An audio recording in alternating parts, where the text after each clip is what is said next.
Welcome back to my channel. Today we're going to play a game I found on itch.io, and it was uploaded literally an hour ago from when I found it, so I downloaded it real quick, called Monarch. So, no.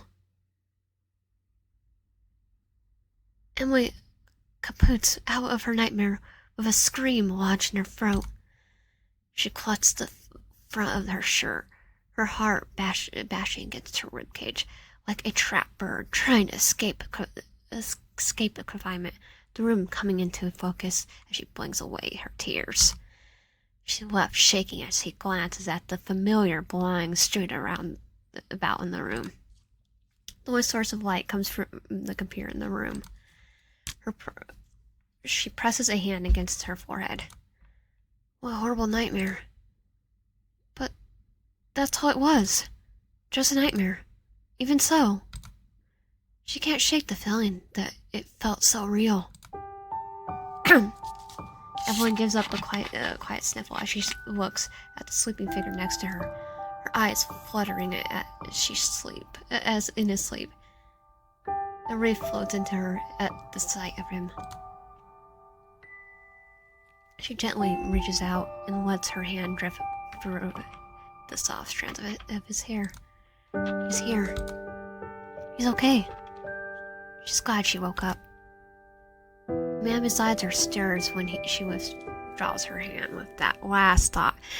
A frown settling into his features as both eyes pop open, and she can't help but let out a quiet laugh as she brings her hand back to place it on his head. Places it on his head. That is my hand now. Please don't remove it. Oh, is it now? She tilts her head curiosity at him, easily falling into their typical banter despite the horror she endured while she slept. Her fiancé gives her a serious nod. I put a ring on it. See? Right there? He taps a finger against the engagement ring, which consists of a pretty silver band designed to look like intertwined vines that hold butterflies at the center. The butterfly rings a door with blue sapphire gems. It's how I found you. Theo explained after he failed him to bring out the ring during his proposal with her settled into his lap. She'd been so excited she flat out jumped into his arms before he could even fully get down on one knee. Not even bothering to see the ring and automatically shouting yes. He had continued on. I trailed after one of those little guys, and next thing I knew, I was there, standing there. I'll read that again. I trailed after one of those little guys, and next thing I knew was you were standing there. As soon as I saw you, I thought, damn, why is that girl standing out in the rain without an umbrella? There's a department store selling them right there. He laughed as she lightly wrecked his arm. In a memory Emily cherished even now as she watched him drop his hand snugly deeper into his pillow. So what woke you up? A dream maybe?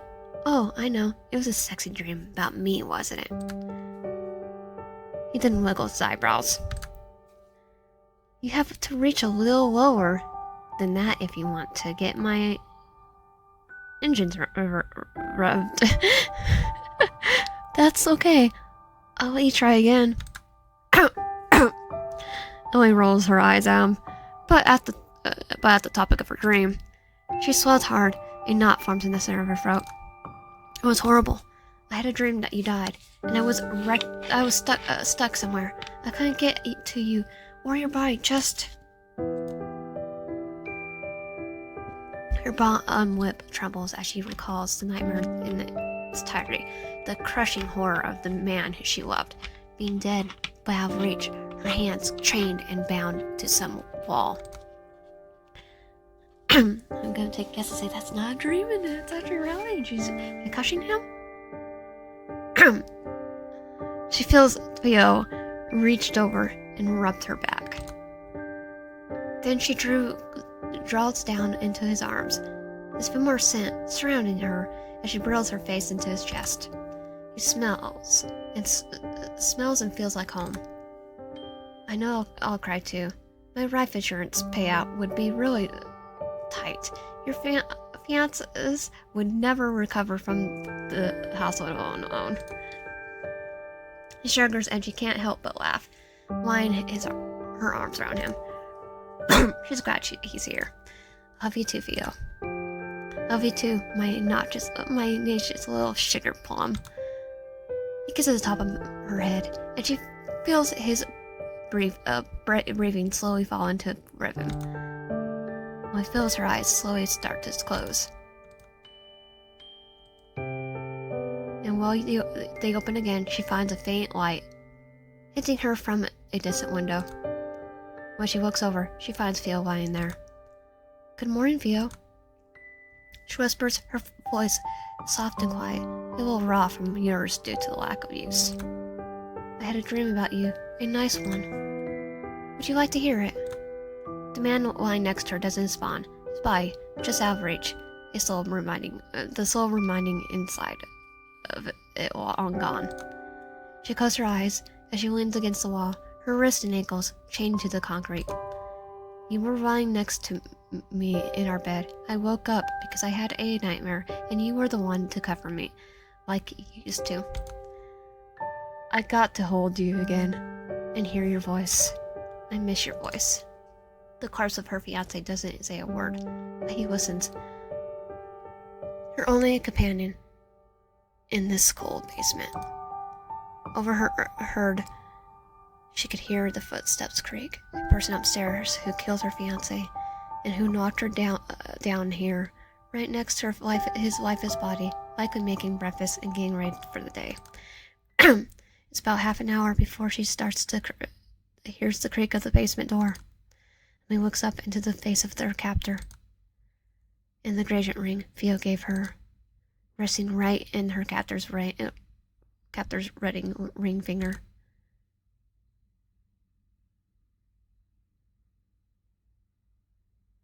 I think we're gonna have a yawn there again.